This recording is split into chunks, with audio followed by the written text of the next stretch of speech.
There's a specific kind of financial disaster that nobody talks about. Not the one where someone made a terrible decision. Not the one where the numbers never added up. Not the one where anyone should have known better. The one where every single step made complete sense. Where you could explain each decision to a reasonable person and they would nod. Where the logic was sound at every turn. Where the problem only becomes visible when you lay all the steps out in a line and look at where you ended up. That is the hardest kind to talk about, because there is no obvious villain. No moment where you can point and say, there, that is where it went wrong.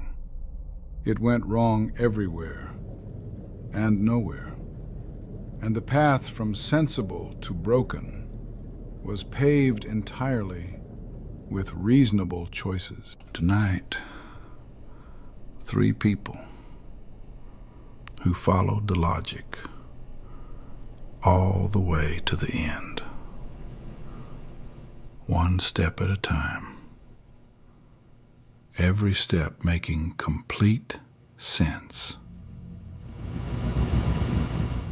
The first one starts on a Tuesday in April, 7:22 in the evening. She was sitting at the kitchen table with a legal pad and a calculator. She had been doing this for 3 weeks.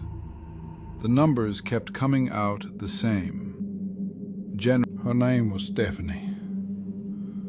She had a lawn care business. She had built it herself over 6 years.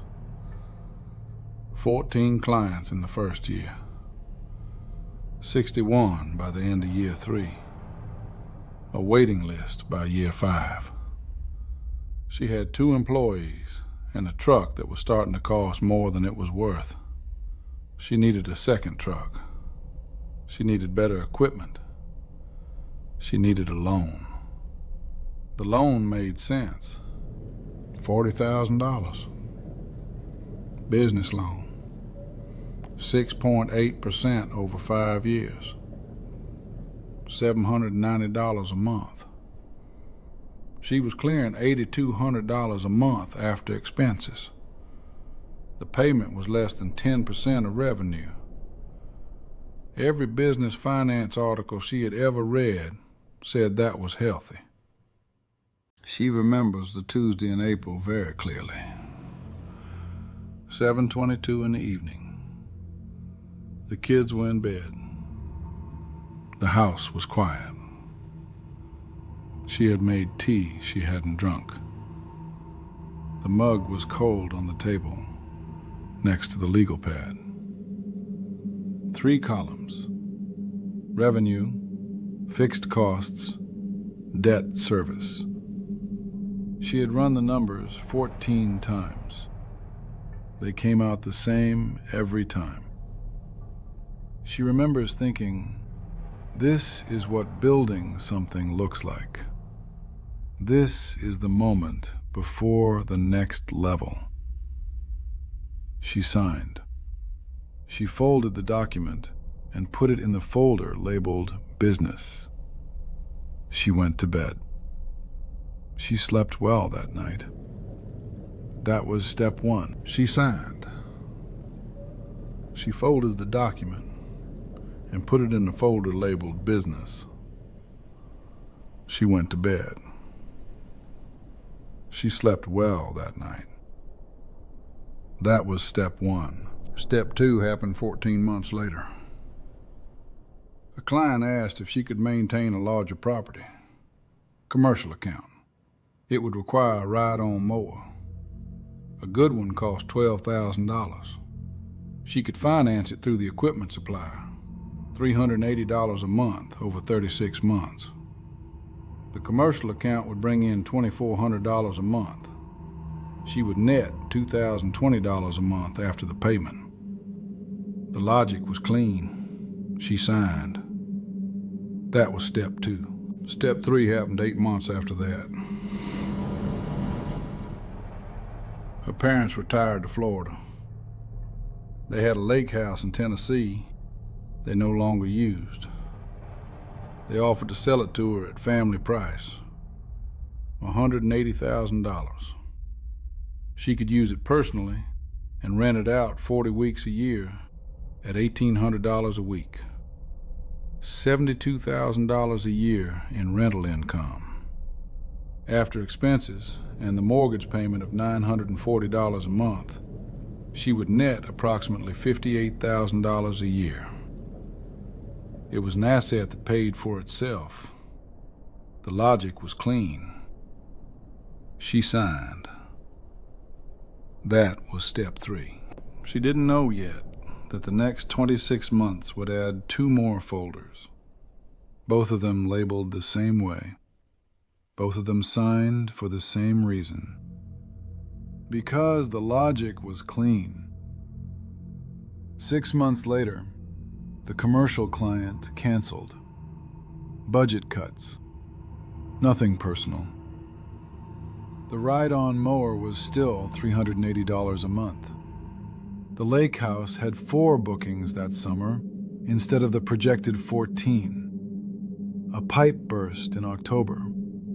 $8,400 in repairs, not covered by insurance. The business loan was still $790 a month. She sat at the kitchen table with the legal pad. The numbers came out different this time. Here is what happened to Stephanie that no single decision caused. Her debt service went from 0 to $2,110 a month over 26 months. Each addition was defensible. Each payment was manageable at the time it was taken on. The problem was not any individual decision. The problem was the cumulative weight. Debt stacks. Each new payment assumes the previous ones will remain stable. The commercial client will not cancel. The lake house will book at projected rates. The truck loan will not coincide with a slow season. Every assumption was reasonable. None of them were guaranteed. Here's what debt stacking looks like in practice. Payment 1 is 10% of revenue, healthy. Payment 2 brings it to 18%, still manageable. Payment 3 brings it to 28%, tight but defensible. Then one revenue source disappears. 28% becomes 39%. Then an unexpected expense. 39% becomes a month where the numbers do not work. There was no bad decision. There was a system with no slack. And systems with no slack break when anything goes wrong. She sold the lake house 18 months later at a $22,000 loss. After the repairs and the carrying costs, she paid off the equipment loan with the proceeds. She kept the business loan. She still has the waiting list. She built a rule. No single revenue source above 25% of total income. No new debt without a stress test. The stress test is one question. If my largest client cancels tomorrow, can I still make every payment? If the answer is no, the debt is too much. She just didn't have the rule before. She had logic instead.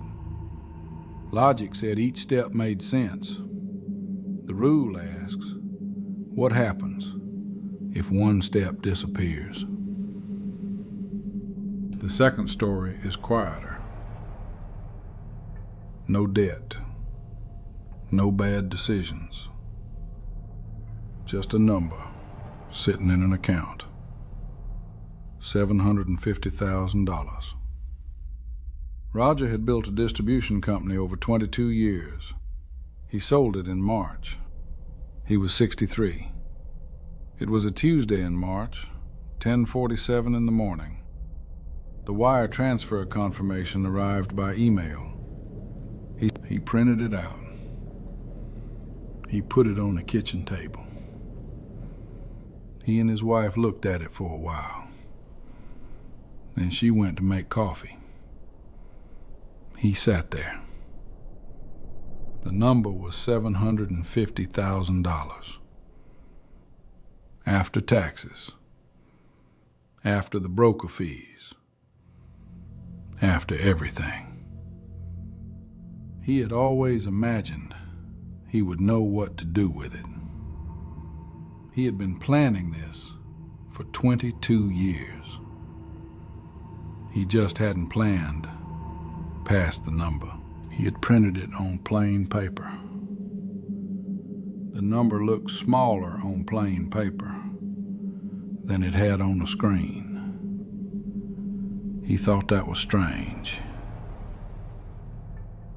$750,000 should not look small on anything. He folded it once, then unfolded it. His wife came back with the coffee. She asked him what he was thinking. He said he wasn't sure yet. She said that's okay. They drank their coffee. Neither of them said anything for a while. That was March. By June, he still hadn't moved it. Not because he forgot. He thought about it almost every day. He would open the account on his phone, look at the number, close the app. The number was too large to make a casual decision about. He needed to be certain. He wanted to be certain first. Certainty did not come. The months did.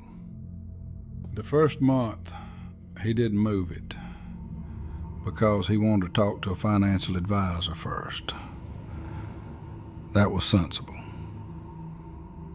The second month, he met with 2 advisors, but didn't feel comfortable with either. That was cautious. The third month, his wife's mother had a health scare, and they flew to Arizona for 2 weeks.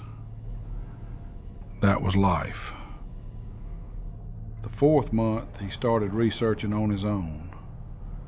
Stocks, bonds, real estate, annuities. The more he read, the more complex it seemed.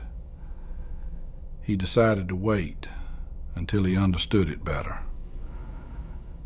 That was prudent. Here is what 14 months of $400,000 in a checking account costs. A high-yield savings account at 4.5% would have generated $21,000 in that period.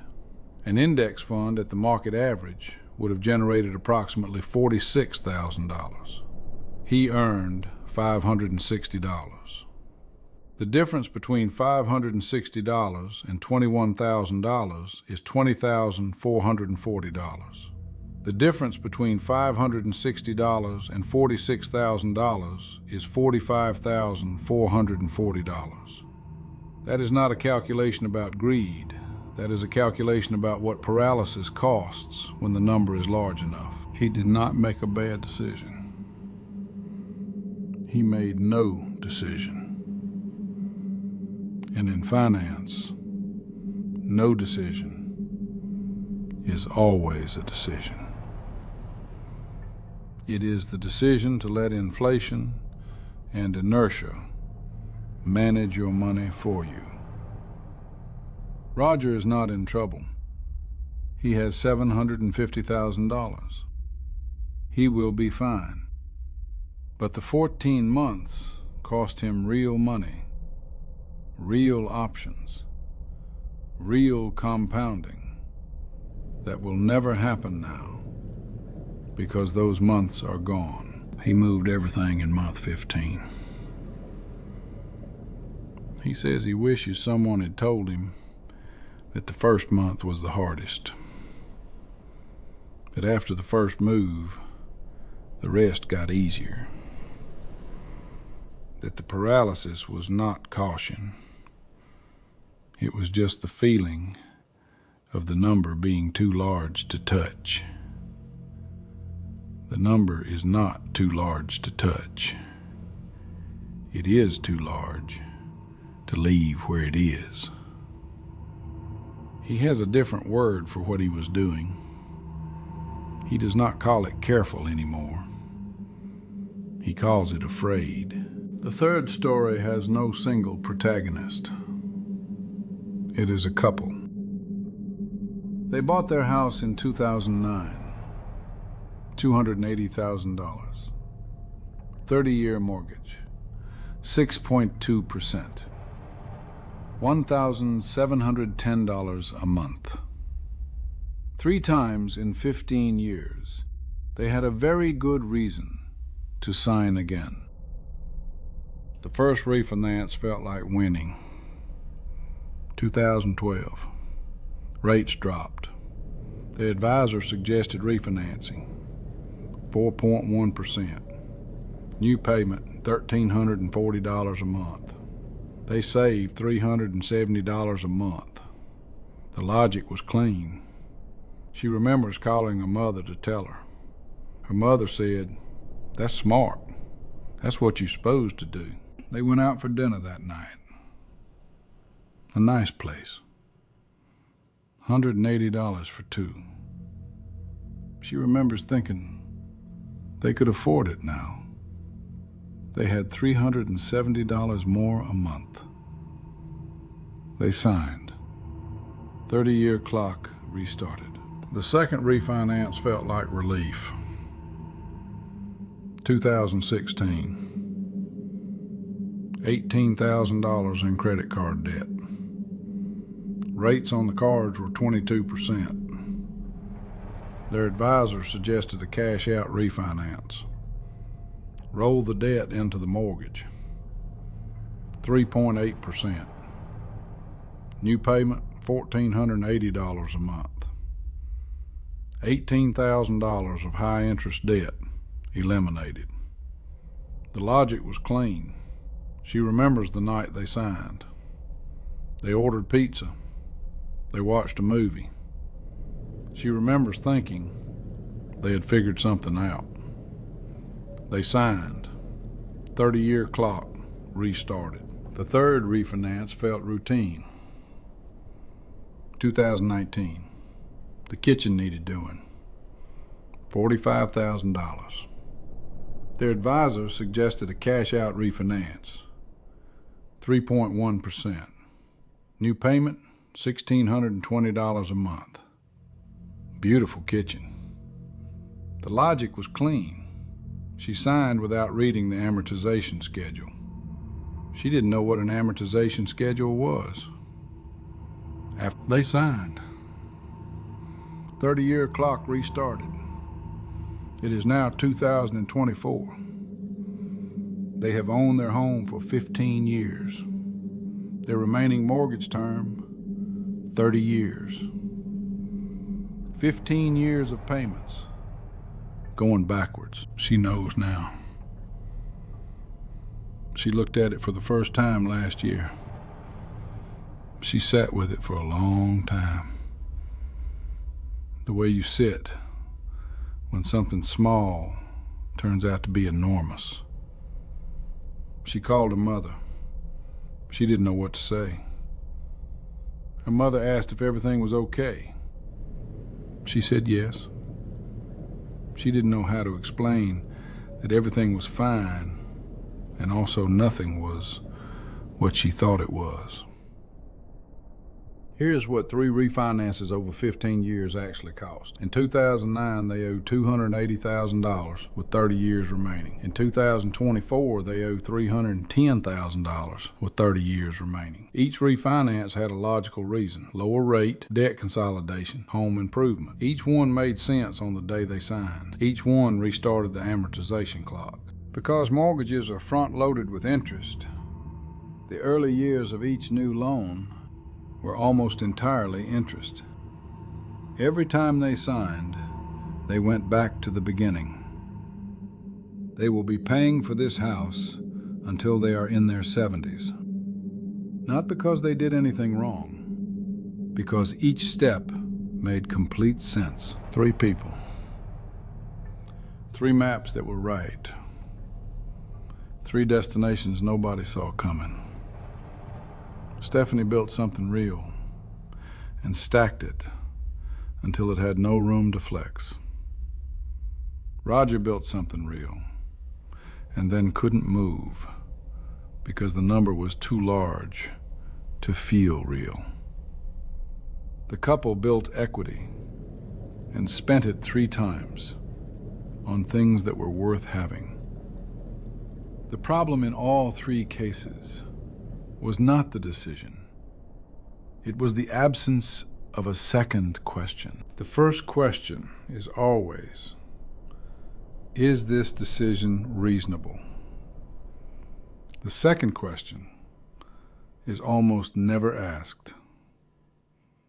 What does this decision assume about everything else staying the same? Stephanie's decisions assumed her revenue sources would remain stable. Roger's inaction assumed the money was safe where it was. The couple's refinances assumed they would stop refinancing. None of those assumptions were unreasonable. None of them held. She still has the legal pad. The one from the Tuesday in April. 3 columns. Revenue, fixed costs, debt service. The numbers from that night were still correct. The loan did make sense. The equipment did make sense. The lake house made sense. Every column added up. She just hadn't drawn a 4th column. Resilience. What happens when one of these numbers changes? The 4th column was empty that night. She fills it in now, every time, before she signs anything. Roger has a different word for what he was doing in those 14 months. He does not call it careful anymore. The money did not feel safe where it was. It just felt too large to move. Those are not the same thing. The couple is not selling the house. They love the kitchen. They love the house. They plan to stay for another 15 years, which means they will have owned the house for 30 years before it is paid off. They are not in trouble. They are exactly where a sequence of reasonable decisions left them. Every step made complete sense. The map was right. You just didn't know how long the road was.